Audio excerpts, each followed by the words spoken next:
Life Audio.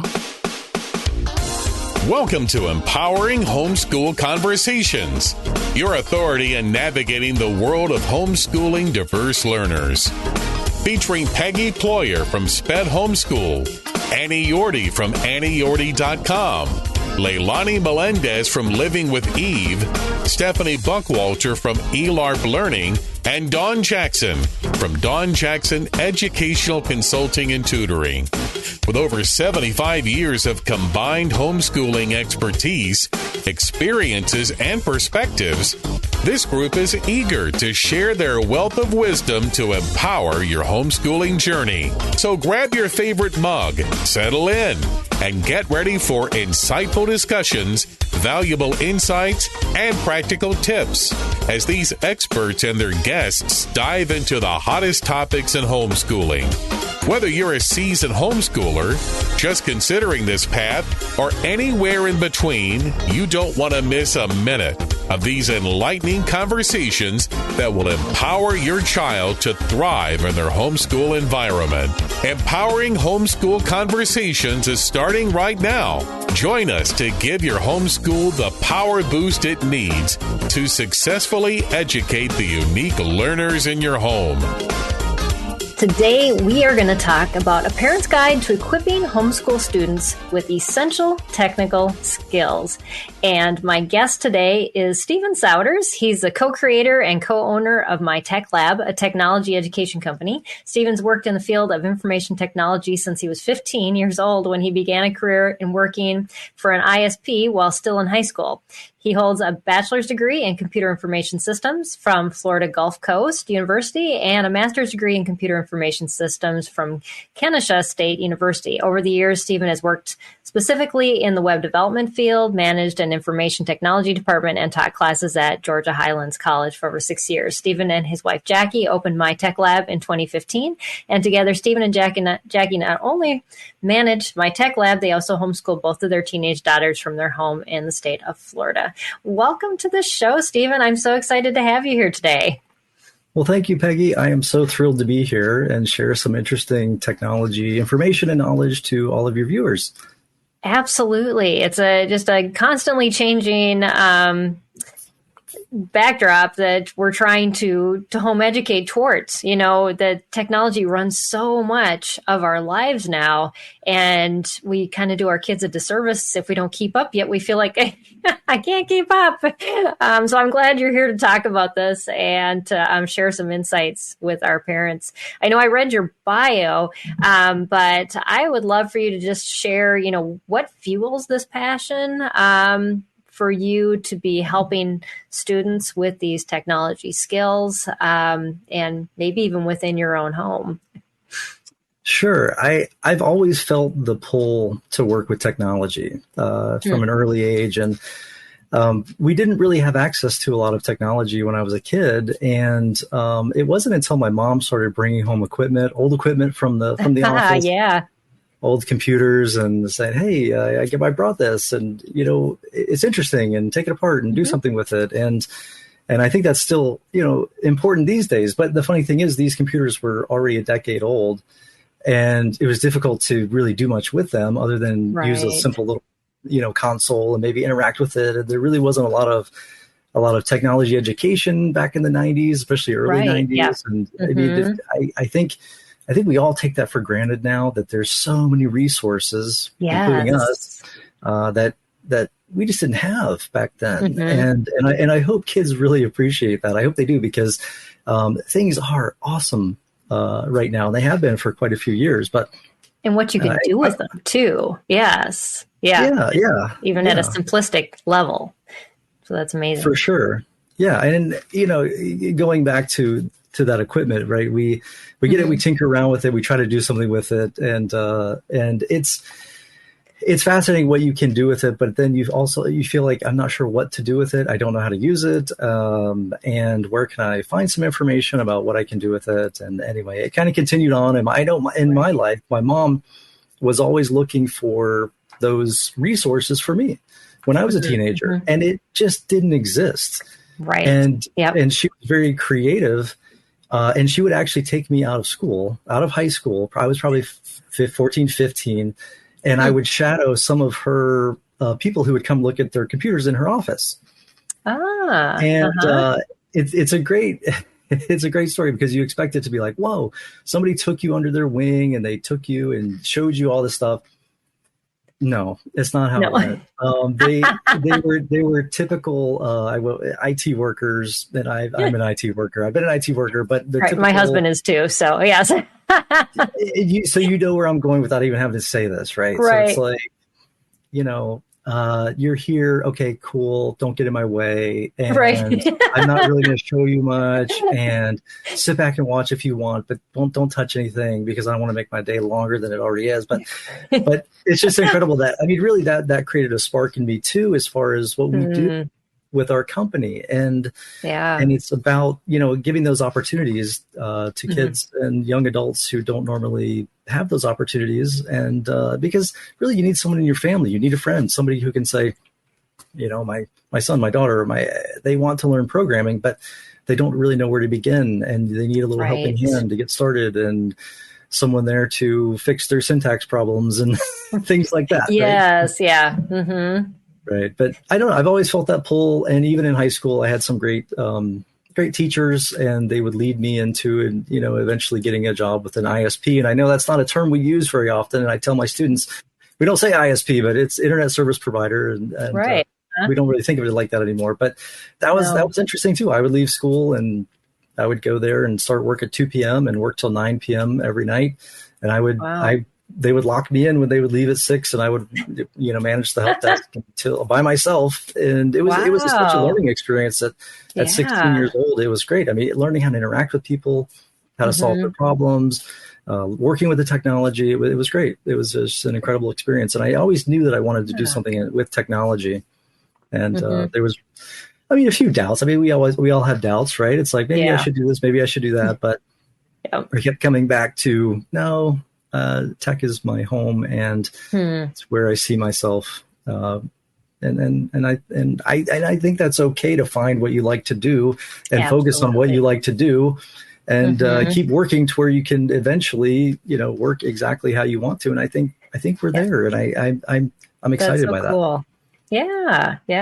It is amazing how ramped up this field of study has become, because I'm older than you. So in the early 80s, my dad would send me in the summertime to computer camp. And I would go to the local college, and learn to code. And it was like these big blocks of code, that's all you could do is like make an image, and we were all so excited we could make an image on the screen. And now just what kids can do with pre-built code modules now. And it's really exciting to see, because they can do so much more, with just the technology and how much it has, it does a lot of the harder work, Fortran. I remember taking that in college. I never did. We started very with fortunate. C++, maybe. Yeah. Yes. No, I agree. But we're standing on the shoulders of those giants, right? And and everything really is an abstraction of what was created and has evolved over so many years with technology. And I think that's incredible that we can continue building and expanding the field. And it's an awesome field. And it's easy to think that students and kids alike are digital natives, right? They grow up with it. Right, exactly. I know even my daughter is going into like archival science, and there's a whole new area of archival science now that's digital that, we didn't even think of, we're archiving things in museums and books and all this. And now we're archiving data, and a lot of data. And so all these new fields are coming up, and in ways that we just, never saw them before either. So it's very, very interesting. We will continue this conversation after a short break. Is it hard to spark meaningful conversations with your kids? Whether you're a homeschool hero, planning activities for the next family vacation, or simply gathering around the dinner table, we've got something that can help. Introducing the Daily Family Conversation Starter by best-selling author Katie Clemens. This remarkable book offers 365 imaginative ways to connect with your children in just 5 minutes each day, with prompts like, "Who made you laugh today?" or "What would you do if you had a tail?" These simple questions open up a world of laughter, curiosity, and deeper connections. From dinner time to sleepy time, the Daily Family Conversation Starter is your key to creating memories that will last a lifetime. Don't wait to transform your family's daily routine into an adventure of discovery and fun. Grab your copy of the Daily Family Conversation Starter today, wherever books are sold. Hi, everyone. If you've been injured in an accident that was not your fault, listen up. We have legal professionals standing by to answer your questions for free. Call now and find out if you have a case and how much it's potentially worth. Call 800-497-4410. I'm here with spokesman John Wolf. So, John, tell everyone listening who should call right now. Well, Maria, first off, thank you for having me here. It's always nice to answer the listeners' questions.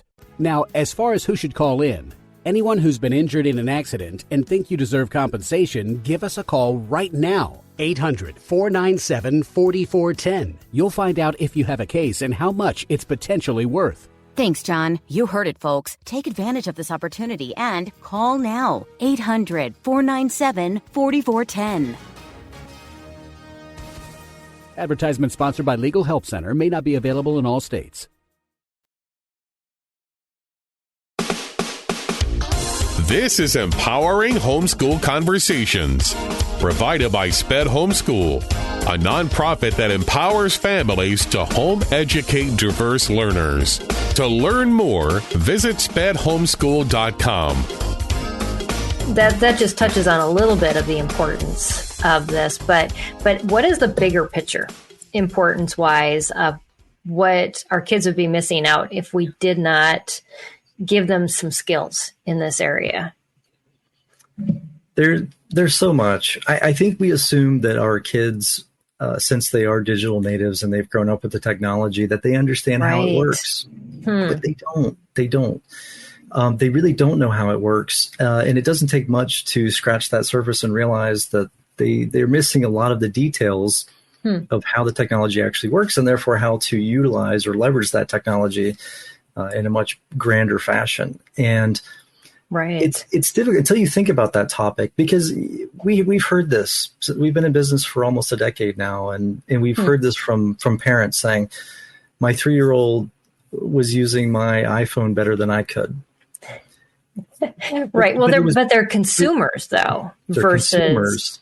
Yes, they're consumers. And that interface was built for a 3-year-old to intuitively use. And don't tell me that. Can't figure it out. But you see what I'm saying there.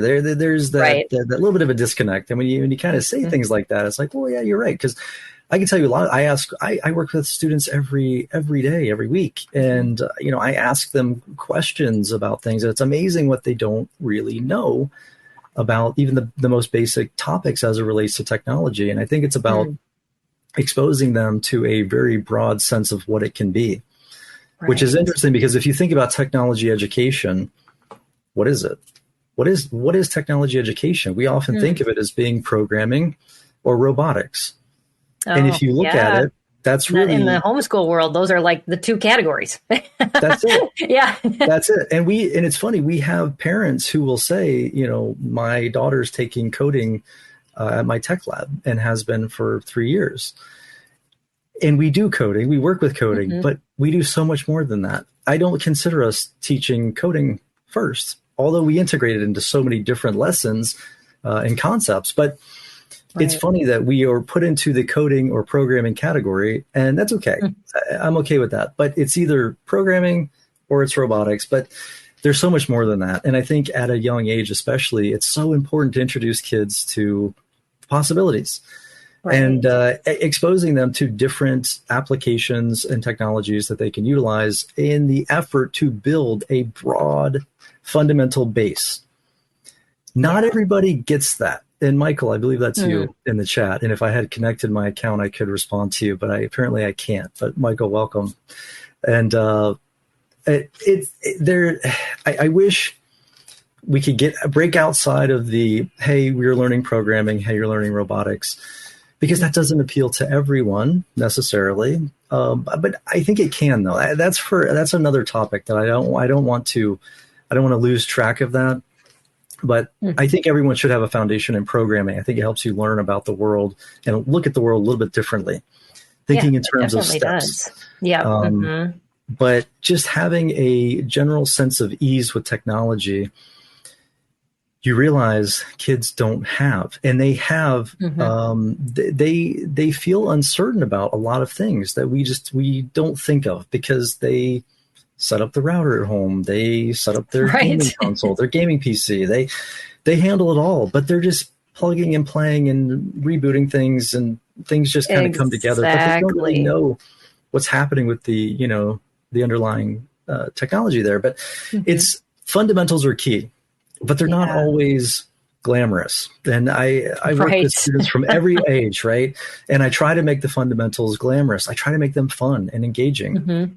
And they're not always, but I try to make them interesting through different projects and applications that we build and things that we think about in a live lesson and discussions, and the chat's always going, and there's so much to it. But I want our students to have that solid base to where they feel like if they're put in a situation someday in a career, in a profession, even if it's not related to technology, and you never know when you're going to be confronted with that problem. Exactly. Something happens in the conference room and it goes down, and they feel like they can jump in, at least say, I don't know how to fix this, but I think I can, and I'm going to try. And I think that's the biggest thing that we try to is give them a general sense of ease, because you'd be surprised at how many students go off to college, maybe, who don't really feel prepared from a technical perspective. Yeah. And how much technology is used in college, and how it is amazing. Like, yes, amazing. I know. Just my daughter starting this last year, all the chat groups she has to be on. She gets grades for answering people's questions, for posting things up in videos and sharing all this. And they have to be comfortable with a brand new platform that they've never used before. But if you've used other platforms, I think that, like you were talking about, Stephen, it's that fear factor that they have to get over, to say, oh, I've done something like this before.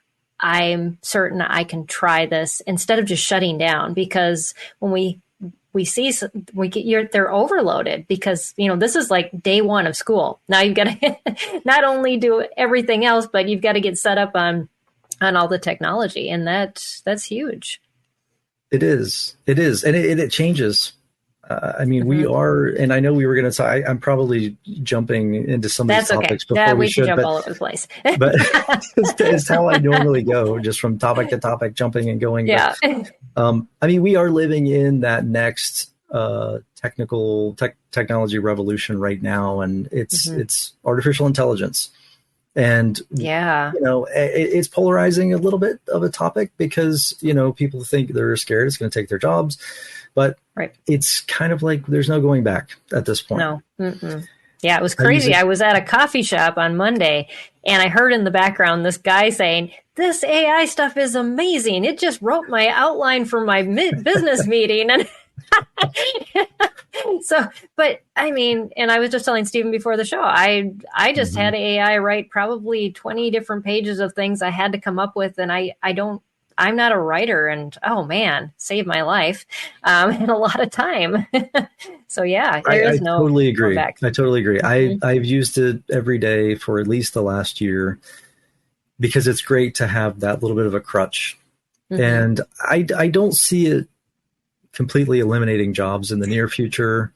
No. But I think it's going to make us all more capable of our existing jobs, at least for the near future, until things evolve into a different level that we can't even really comprehend at this point. Right. But it's a great tool. It's an amazing tool, but it's only part of the picture as far as technology education goes. And it's difficult to respond to only text type responses as well. So a lot of things that we work with in technology, it's not just text-based. It might be a creative application for 3D modeling, which AI can probably do that someday, but right now, not really. It's just asking it a question and getting a response, or whether you're developing pixel art for a video game.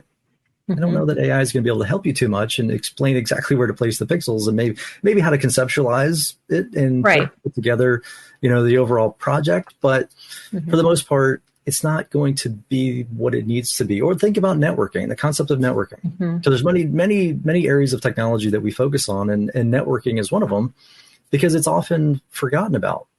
Yeah, it's the technology that sits back there, which is enabling this to happen right now, and people focus on that full time in their jobs and their careers.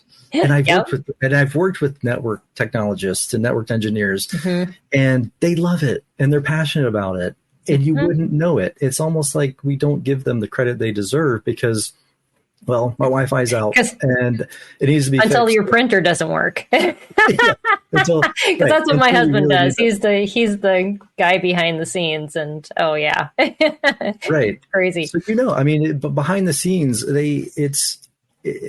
things just work when they're doing their job. You don't know, other than everything's just running like it should. There's nothing like, we have networking technology or trunk technology that we're using for internet. I mean, eventually that's going to have to happen, and we're always progressing, but there's nothing.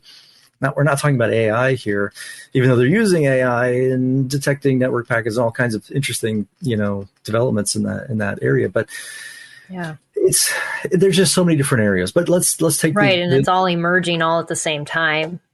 So it makes it difficult. And exactly. One area or another. Exactly. And I'm teaching students about networking concepts. AI can give you a deep understanding of everything involved in those concepts, right? Can tell you every little aspect of an IP address, and even calculating it from binary perspective and doing everything. But you have to get a feel for it, right? You have to plug in some wires. You have to work with it hands-on. And even if you can't, you can still use some simulators. So like we were talking before we got started, we had a physical location, and we were always playing with equipment and setting up all kinds of different pieces of technology here and there. But since we've gone online fully, I'm always looking for simulators so that we can simulate some of those, so they can get a feel for what's actually happening when you connect one host to a server, and what's happening, between this and that, and setting up a web server and configuring DHCP and all these cool things that you have to feel some of these things. I don't know that AI can fully give you that right now. And get students interested. I mean, say, well, what can I learn with technology? What options do I have? And then, well, here's what you can do, and it just goes through a bunch of descriptions, and it's like, that's cool. Yeah, but exactly. It's like, well, what do I do? But if I can jump in a lesson and say, today we're going to learn a fundamental, even classical computer science topic known as a binary search. Now, if you read about that, you would say, that's interesting. Oh, yeah. But I don't I really glass over. Yes. But when we jump into it and we really work with it, and I guide them and I show them, a simple concept that they're more than likely going to see again as they start studying computer science in college or wherever it might come up again. But I try to plant so many seeds that they can take with them, either to a non-technical field or a technical field, and say, you know what, I remember that. Because a lot of these things take deep understanding and thinking too, right? And students get burnt out on that. I didn't understand it in the first 5 minutes. I guess I'm not meant to be a programmer. I hear that. I hear that. Oh, it doesn't make sense to me. Or we hear from parents, they're just not into programming. What? If they, I know if it doesn't knew have it could to solve their problems and make things easier, it would be. Well, that is one way of looking at it too. But it's like speaking another language. If you spent the time to speak another language, wouldn't you want to use that language when speaking it with someone else? Wouldn't you want to do that? And programming is the same way. So for me, that's when I hear things like, they're not into it. They're not really into programming. For me, that's code for they're not understanding it. And we need to fix that. And we need to work on that. And we try to be as available as we can be to set up one-on-one sessions. And I want to do everything that I can to work with students individually as much as they need to help make, these concepts make sense for them, because that's the one thing I can't do. I can show them every fundamental. I can give them examples. I can be the cheerleader in the lab. I can be everything I need to be and guide them and help them with syntax issues and little real world examples, but I can't make it make sense for them. Right. We will continue this conversation after a short break. Is it hard to spark meaningful conversations with your kids? Whether you're a homeschool hero, planning activities for the next family vacation, or simply gathering around the dinner table, we've got something that can help. Introducing the Daily Family Conversation Starter by best-selling author Katie Clemens.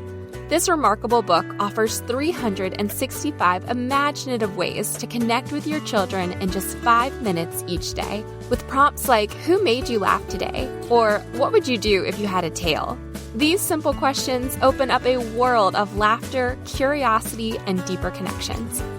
From dinner time to sleepy time, the Daily Family Conversation Starter is your key to creating memories that will last a lifetime. Don't wait to transform your family's daily routine into an adventure of discovery and fun. Grab your copy of the Daily Family Conversation Starter today, wherever books are sold.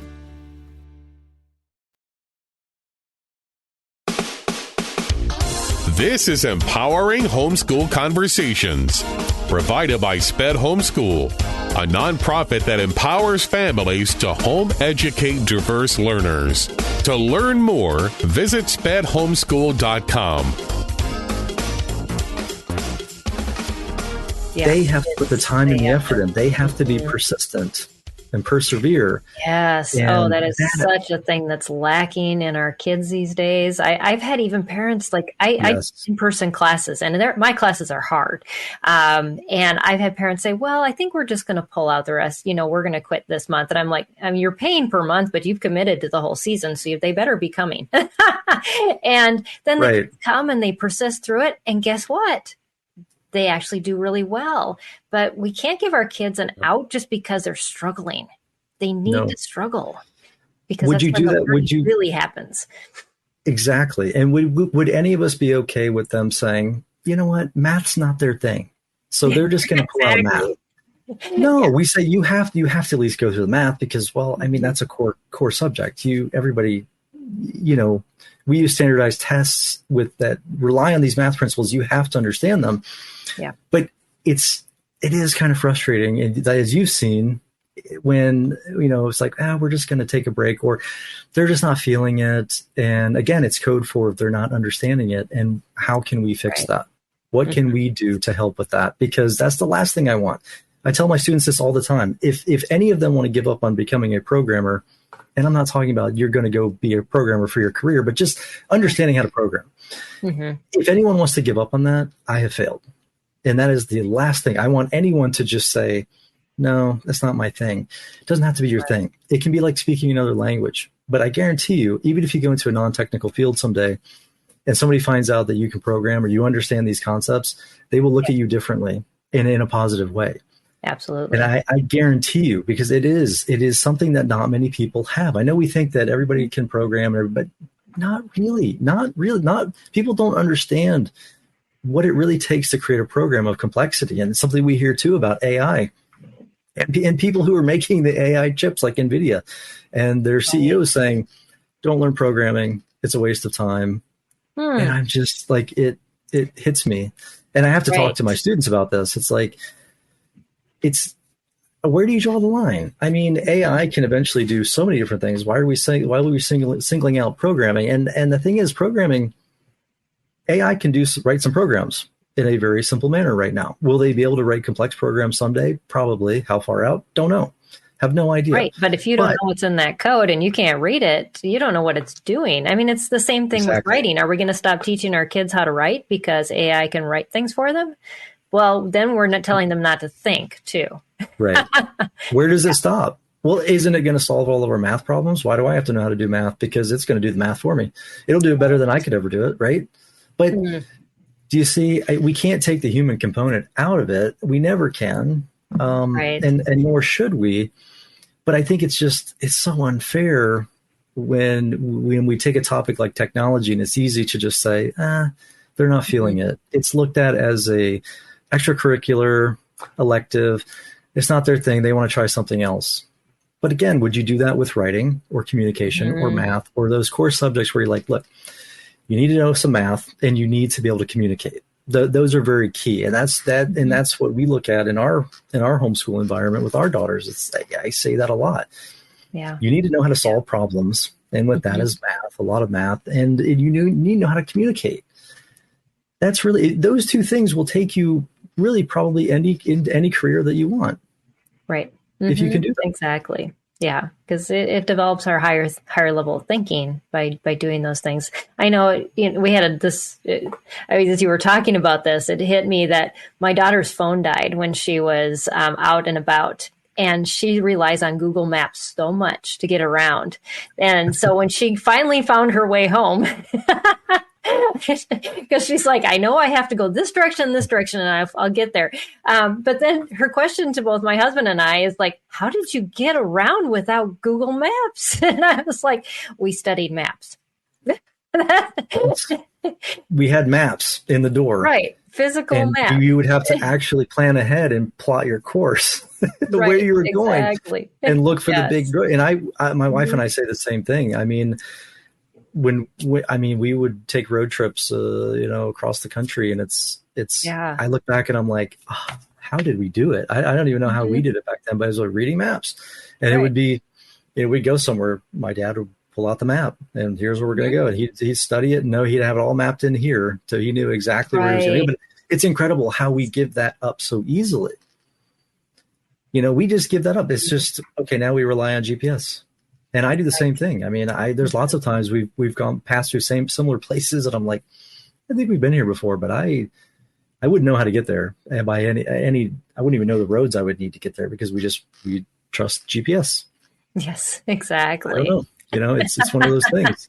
And I think, but AI is going to become more like that too, where it's like, well, we trust the AI, but then that opens up the door for what's AI telling us? Is AI correct?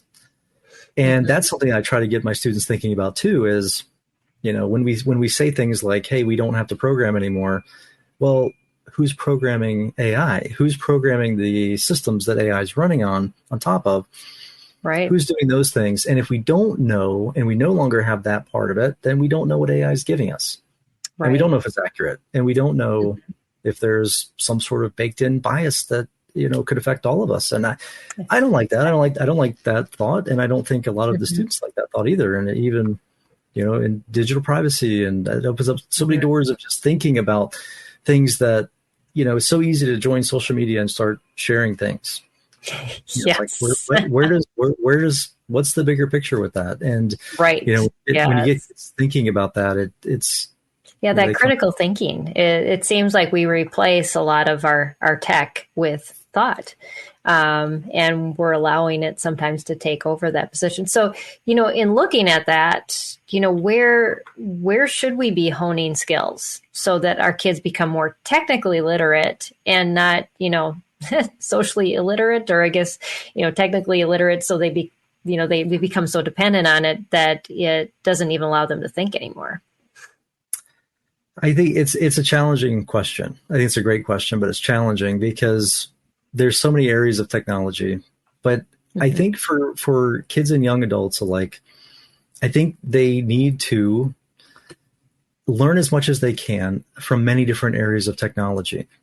I would say most of our students, our student base understands where we're coming from on that. And some don't, because they want to focus in certain areas. They only want to do game programming, and that's all they want to do. They only want to develop for VR, and that's all they want to do. And then they end up coming back to us, which is funny because sometimes they'll leave and say, we'll get an email from a parent or a call saying, yeah, they don't want to take classes anymore. They want to focus just in VR development. So we found a course suited just for that. And it's funny, a lot of them come back because they realize it's too narrowly focused. When you're a kid, you need to be learning as much as you can about everything. And I can't stress that enough. And I'm sure you probably feel the same way as many of the listeners feel the same way. Because when you get older, you don't have as much time to think. We don't have as much time to think and learn. And my job is technology and always finding the next topics that I'm going to be teaching and working with from year to year. So I have to, but even I feel like I don't have enough time. I wish I was 15 again, could just really immerse myself in something that interested me. But getting back to your question, there's so many areas that, again, you have to have a deep understanding to be able to move beyond that way of thinking. It's easy to say, look what my child created, and here's a program, and it's this big program, and look at the result. But if they didn't really understand what went into creating it, it doesn't really matter. So this big giant program doesn't mean anything if they didn't learn anything from it. So it's really just looking at those really fundamental skills from many different areas, and eventually you build a knowledge base. And I use a comparison of a carpenter with my students quite a bit, and think of learning technology or any subject like a carpenter. You know, you take a carpenter that has one tool, a hammer. You know, the carpenter can use the hammer to hammer a nail in. That's great. But now the carpenter has to cut some wood. Well, can the carpenter use the hammer to cut through the wood? Yeah, technically, but is that the best tool? No. Very difficult, very rough. Yes. Obviously, that's not the best tool for the job, but it could work. But now they have a saw, but now they need to perfect using that saw and cutting a straight line, and then maybe a power saw, a circular saw, something like that. But it's a progression. It's about taking the time to understand the fundamentals and getting comfortable with a lot of these different areas to where you feel like, I don't know, I've never seen that before, but I think I can figure a way to solve that. And that happened to me at some point in my career where I was like thinking, that's interesting. I have a gut feeling. I have a gut feeling. And you probably have the same thing where you after years of experience, you start to get gut feelings like, something, I have a feeling I know what's causing that, or I know how to fix that, or I know how to make that. I've never done it, but I think, and when students start feeling that and they're starting to reach out and saying, you know, I've been thinking about programming. On the side. I've been thinking about some of these things, and I, you know, it's like, this is great. This is exactly what we were going for. So it's tough to answer that question, but I would just say open mind, as many technologies as you can access, whether it's 3D modeling, 3D printing, game design, game theory, programming, obviously, in many different forms, VR development, you know, networking concepts, cybersecurity. I mean, there's just so many things that we touch on huge. that. I just remember when I had to put a new security system on our website. I think I was almost in tears. I was like, what do you mean? Just plowed through it. I always tell when companies start working with me, I'm like, I know enough code to be dangerous. So beware. But that's good that you do. And I think I heard in another video that you have a degree in physics. Yes, I do. Which is awesome. That is incredible. But I like the fact that you say, I know enough to be dangerous or get something, but you know some. You don't put your hands up and say, well, I don't know. I can't do that. I can look at this piece of code. I can work my way through it. I can try to achieve the end result. More than likely, I'm going to fail. I mean, that's part of the learning process too, especially when it comes to kids. I mean, I have to reiterate that every week with students. Failing is okay. I think that is true of that's true of any topic, but programming it hits you at a certain level where you feel like if I can't solve this problem and I don't know where to turn and I can't fix this, then what am I doing? I don't even know where to turn. Once you build to a point where you feel like I can fix my problems and I can guide the process or the building of this program. Right. It's a huge moment. I've seen so many of my students hit that moment, and that's what makes everything worth it, because you can see, because they're starting to reach out and they're on a different level of their thinking, which is incredible. Absolutely.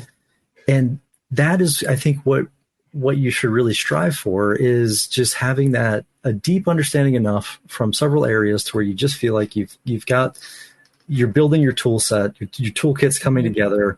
And you can rely on that, and you have a weird, sometimes internal feeling about things that you don't even know why. It happens because you put the time and effort in. You persevered. You have fought through so many battles, and you've come out of it. And that's a big thing with learning technology too. And that's something that, I always tell students, reach out. And I don't know if listeners or you have experienced this. I'm sure you have. You're going to laugh when I say this. Trying to get your own homeschoolers to reach out for help from the teachers. Mm-hmm. It's like pulling teeth, right? And that's something that we battle through a lot of, getting my daughter might say, hey, I've got a math problem. Can you help me with this? And it's like, well, work it through, and then, getting some maybe frustrated. And it's like, well, why don't you reach out to the instructor? Right. Well, it's like, that's why we're here.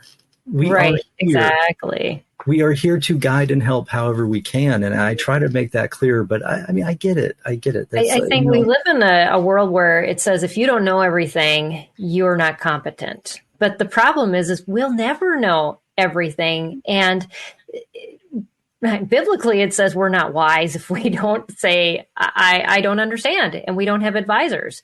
And so we have to teach our kids and model that ourselves. But we're reaching out. We don't have all the answers. There's other people there. But I love what you talk about with that technology base, because statistics now, or people are now theorizing that the kids within this, the teenagers now will have 5 to 7 careers in their lifetime.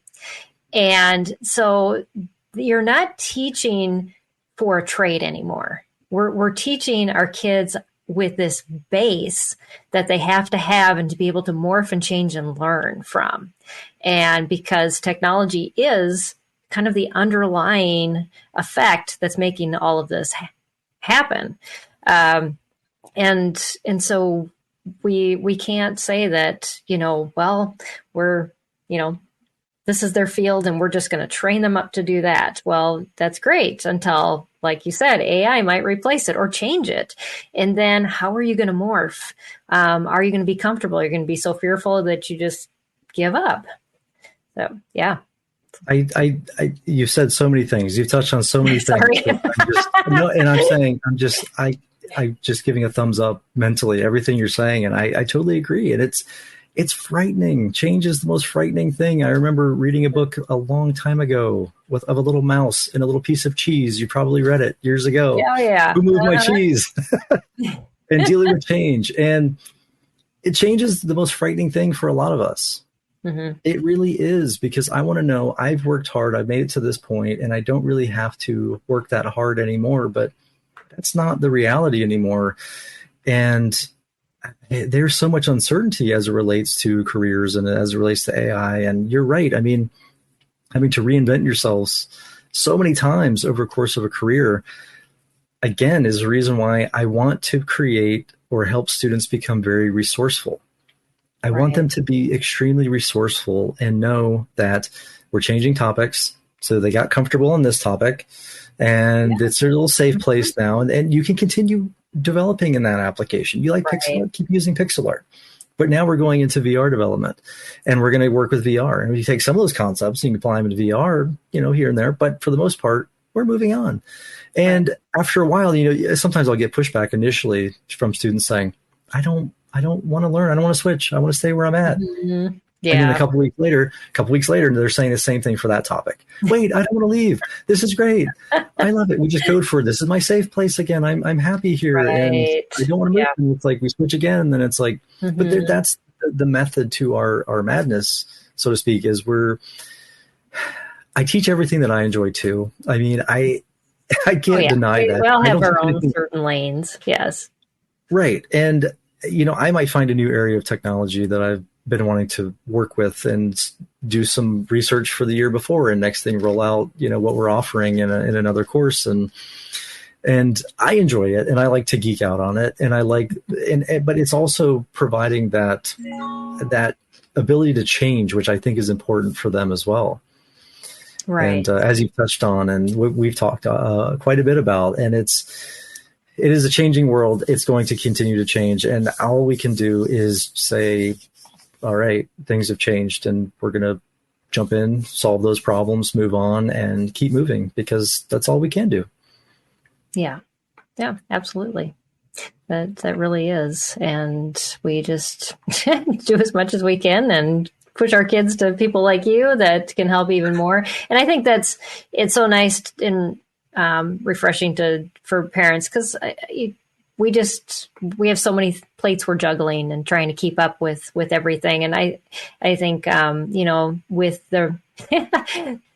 with COVID happening, it opened up so many new doors for homeschoolers, because so many people went online and brought their expertise there and started sharing it with students. And I know you said you guys were set up like right before that to make that transition. So that was just perfect.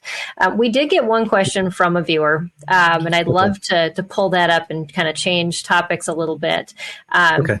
But she said, my son's counselor says he has an island of intelligence, which enables him to do techie things beyond my comprehension and hack passwords. I had some adopted siblings like this. My parents were at their wits' end, and my dad's an engineer too. But she said eating his way through parental safeguards and even hacking a beloved math course to give him correct answers. What can we do to hone into this, into a legal and marketable skill? I love this on so many different levels. I have to admit, I love this question. It's challenging, right? But I will say your son is ahead of many in the persistence that it takes to do something like that. So if it is a problem, I would contact the parental controls company and figure out, why that's happening, obviously. Right. But I don't think that's where you're going with this, right? And Michael, yes, it does sound like you, which is okay. And it's something that I have to face with a lot of our students as well. I don't want to stifle creativity in the learning process. I do not want to say, don't do that. Right. I want to give them the tools to do that. So I would say but I always make it very clear, especially when the topic of ethical hacking, which I know sounds crazy, but ethical hacking or cybersecurity comes up. I make it very clear to all of our students that you cannot access another computer without permission. And if you do so, that's illegal. So you have to make that clear from the very beginning. Bad things can happen if you take it too far. But the general term of hacking is actually a good thing. If you're hacking your own computer, I'm not talking with you're trying to figure out how it works. I think that's the root understanding of what hacking is. And hacking is okay. Hackathons and coming together and programming it. Those are good things, right? But accessing things that you shouldn't be in your schoolwork, or getting to answers as a way of not having to do the work, and as incredibly gifted as that is, right? You still have those issues, but I would say foster it as much as you can and continue to give your son the tools to not stifle that, right? Because then it becomes one of those things that I can't do and I'm not allowed to do, and I'm not allowed to think outside the box. Which is the last thing we want with technology. Do you know how many times we have to think outside absolutely. To solve problems? Because that's where new technology comes from, is people like that. Right. Yeah. So I would say try to come up with some other things for your son to hack, maybe getting some other hardware, some other components, and say, what can you do with this? And maybe say, let's not hack the math lessons, but let's hack this. Right. Let's get a Linux server up and running.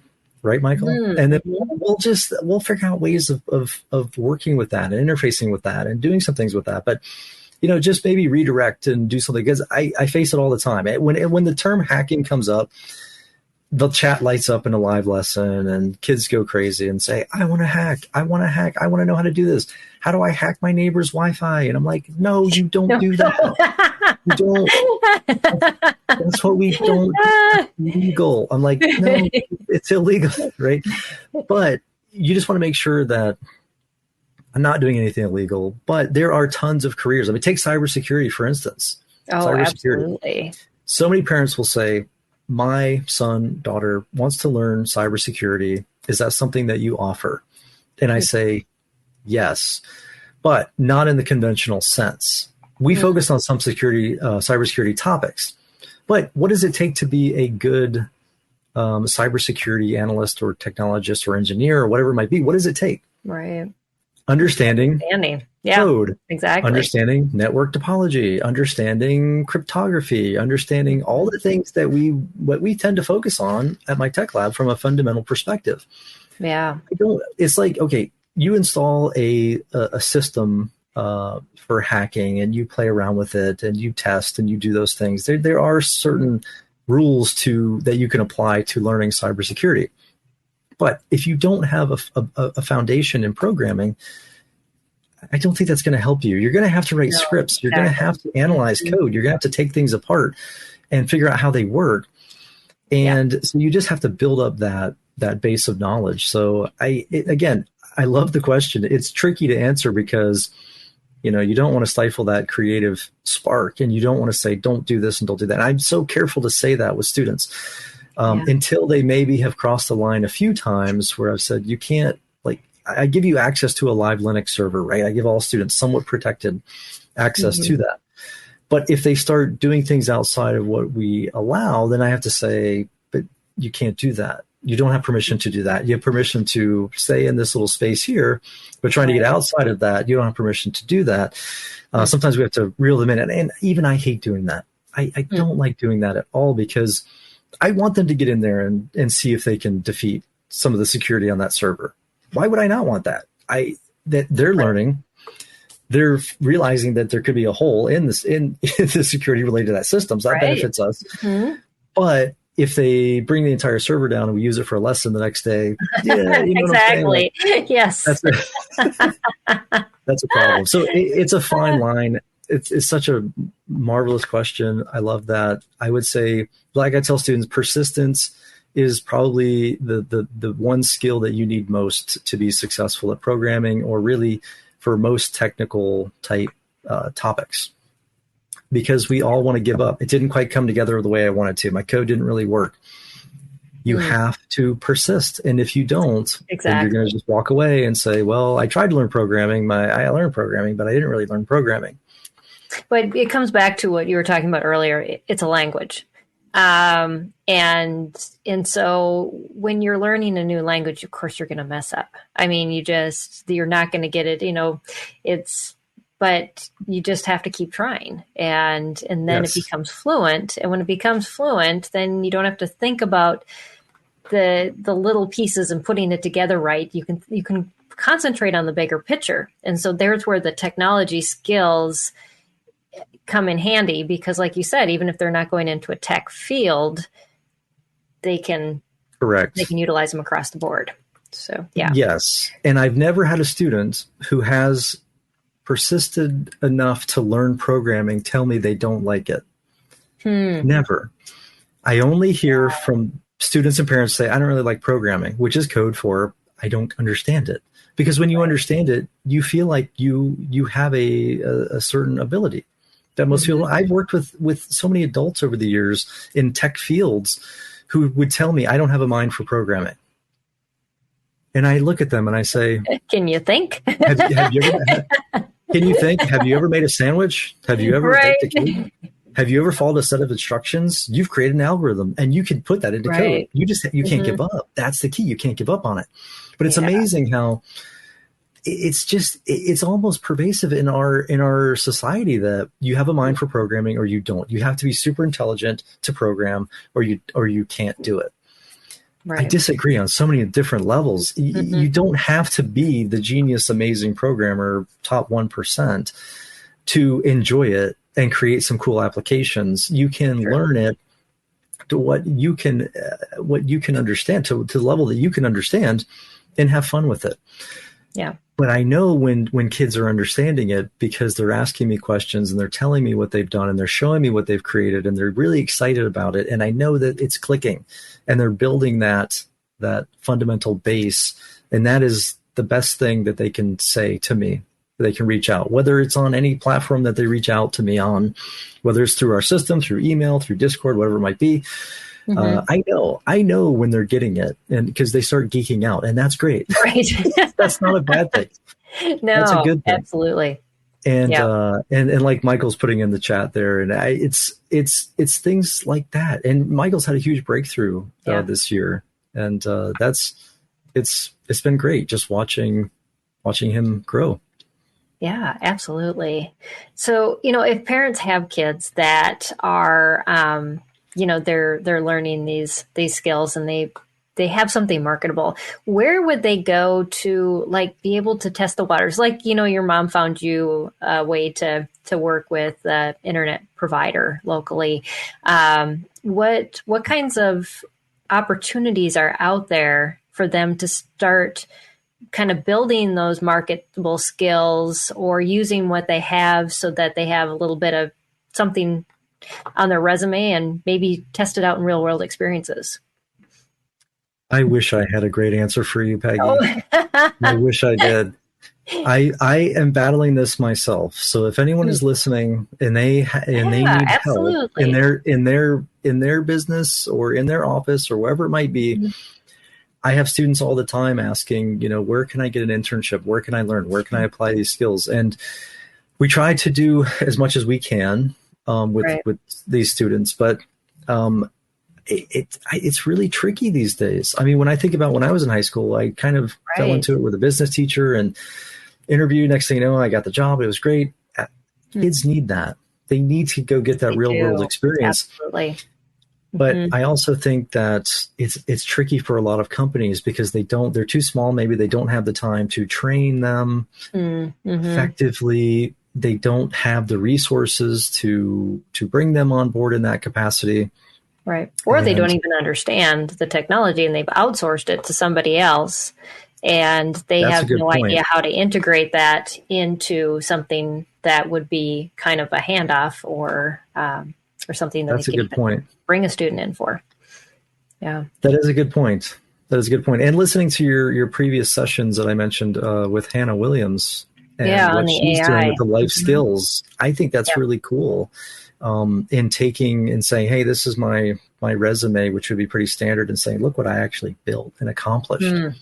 So I think what she's doing is great in that respect because I don't know, things have changed so much. I just feel like the world and the way businesses operate and how, like you mentioned, how things are outsourced have changed so much that I don't know. But it is bothering me. This is a topic that does bother me on many levels because I want to say, for students who come through our courses and say, well, now what do we do? Well, most go to college, right? But many don't want to go to college, and that's perfectly fine. And they don't need, if they had like a certification they could follow up with or something else and be able to do that, or like just the job experience, because a lot of times that's really all that's necessary. Yes. And by the time they finish, let's say 4 years with us, they have quite a portfolio of projects that they've worked on because everything we do is project-based. Everything we do is project-based. So at the end of every year, we have a capstone project where they bring all those projects into one to showcase them. Because I think you need to be able to show people what you've done. And I think that's critical. But it's challenging with outsourcing and how much things have changed. I really wish I had a better answer on that. But we will put that out to our community and see where people go with that. But yes, let me know because I would love to know. I would love to have some options for them as well. And it's not. I don't think that doesn't speak to the fact that there aren't opportunities. I think everything's just gotten more competitive. Everything's more competitive, and the makeup of many corporations have changed to where they don't think about bringing on someone to train an intern and bringing them on at that point. It's just, we have a problem. We need the resources to solve it. Right. Or as quickly as we can. Let's just outsource it and forget about it. Exactly. But that's so unfortunate. I couldn't imagine what my teenage years would have been like without that job. Yeah. Doing something that I was passionate about, that I was able to make some money doing. And it was, I really could not think what that would be like. So we need something like this. We need these thinkers like Hannah and others and whoever's out there thinking about, we need to solve this. This is a problem. This is a problem that we need to put our heads together and solve this. So true. Yeah, it truly is. And it's, as we're becoming more of a gig society and, students are moving away from that college route because they're finding that the skills I learned in college aren't even marketable anymore. And I've got a big debt. So, and especially in our community, we find that more are not going that route. And so parents are looking for viable alternatives. But if we had, like my boys, even they've had the hardest time with these tech skills they've had and getting somebody to trust them so they could use them. That too. Yep. It's just such a hyper competitive world that we're in. And I don't like the idea of that for my own kids, my own nieces and nephews and everyone involved. I don't like that. I like to solve problems. I'm a technology guy at heart. I don't like having problems that aren't solved, but this one has kind of just crept in on us, right? Mm-hmm. Because when we were younger, it was, well, you go to high school, you graduate, you go to college, you graduate, you get a job. Right. But that's not really, that's not for everyone. And that's not the path that you have to take. And when I'm teaching, everything I'm teaching, I teach with that in mind. I don't think, well, this is going to totally prepare you for college. And I'm ultra focused on that. Mm-hmm. I'm thinking about life in general and just being able to solve problems, because ultimately, if you can solve problems in this world, you will have value, whether you're working for someone else or for yourself. If you can solve problems, you will have value. I tell students this all the time. Okay. Solve problems and you can do what you want. Yeah, absolutely. So can you talk about MYTEK LAB just a little bit so that our viewers are familiar with your platform and how you guys teach and on all of that. So the website, if you're listening to the podcast, it's called myteklab.com.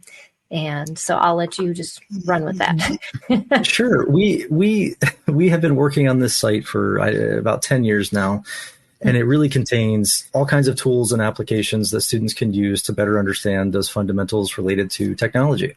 Mm-hmm. And I wish more people would sign up for it. I don't know how else to say. It's free. Sign up. You can sign up for an account. There's a parent or teacher account you sign up for. Then you can sign up student accounts underneath that. And there's a bunch of resources that they can access. Oh, that's awesome. And we're kind of, we were competing against companies that are asking for your credit card and doing all these things and saying, hey, sign up. I promise we'll never bill you. Oh, yeah. We don't ask for credit card details on this. I mean, I hope that, it's a new office, Peggy. It's okay. I know. I told Stephen before I started, I'm like, I'm in my husband's office and I'm like, I don't even know how to turn this phone off. Okay, we'll just keep going. Things happen. But even when we're at conventions or we're talking to people, I just want to tell them, just create an account and let your learner get in there and experiment. And it's just a ton of tools. There's some learning videos. There's some collaboration with other students, and, it can be difficult to find their way around at first, but definitely if they take some courses with us, they learn how to collaborate with others and get in there and share projects. And it's really interesting, but there's a lot of applications that they can use. Everything they save to their account, they can access later, they can edit it, they can go through it. And I don't know if we have time to share that, Peggy. Can you share? Is it sharing? Minutes. I'll bring that. So this is the student interface right here. So when a student logs in, they'll see this. They'll see a little bit of information about some projects and applications they're working with.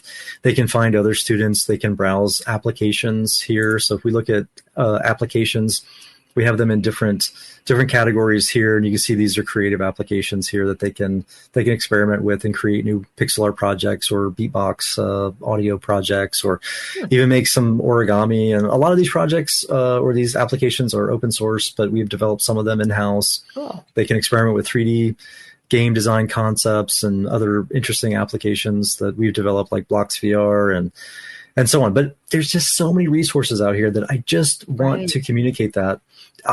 I'll be talking to people at conventions and say, this is what we offer, and just sign up for an account. It's like, no thanks. Please just sign up for an account. Just exactly. Like there's no strings attached. Aside from begging, I don't know what to say other than just please. We don't take your credit card. We're not going to ask for this. I want students to access this site. I want this community to grow.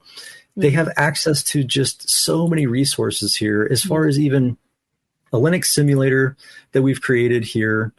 They can even access an actual Linux server right here that we've created. They can jump into this. And they are at a Linux console right here. And we do a lot of the lessons through this. So computer science 1 and 2, we work a lot in this server. So a lot of the code that they use is in this server right here. They can save files, save projects. They can access really all kinds of every aspect of a Linux server right there.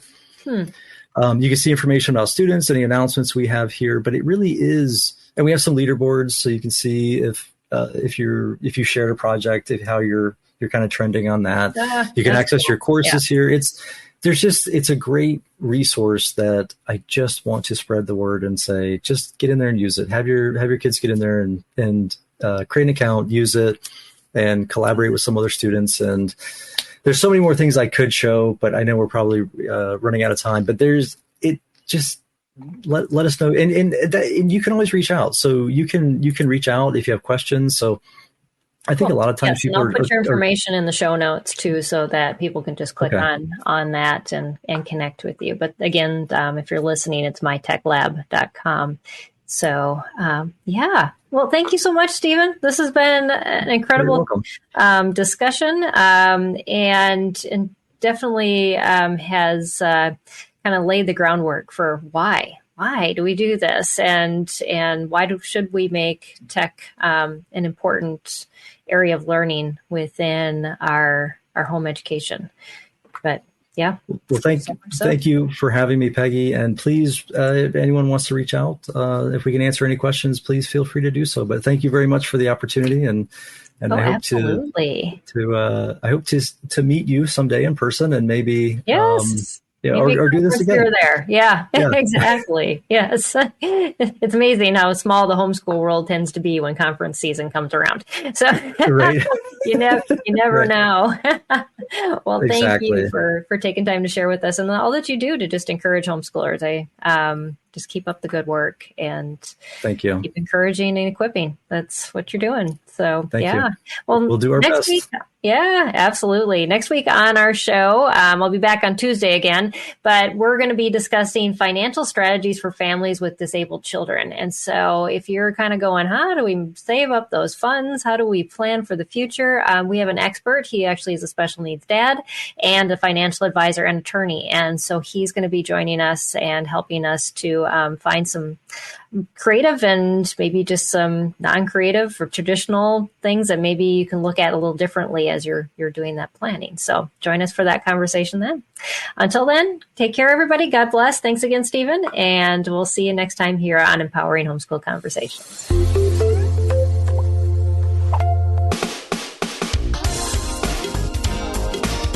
I want to take just a second to thank the team at Life Audio for their partnership with us on this podcast. If you go to lifeaudio.com, you'll find dozens of other faith-centered podcasts in their network. They've got shows about prayer, Bible study, parenting, and more. This has been Empowering Homeschool Conversations. What do you do when your world is falling apart? How do you march when it would be easier to stay where you are and die? Join me every week on the March or Die podcast, and we'll discuss that and so much more.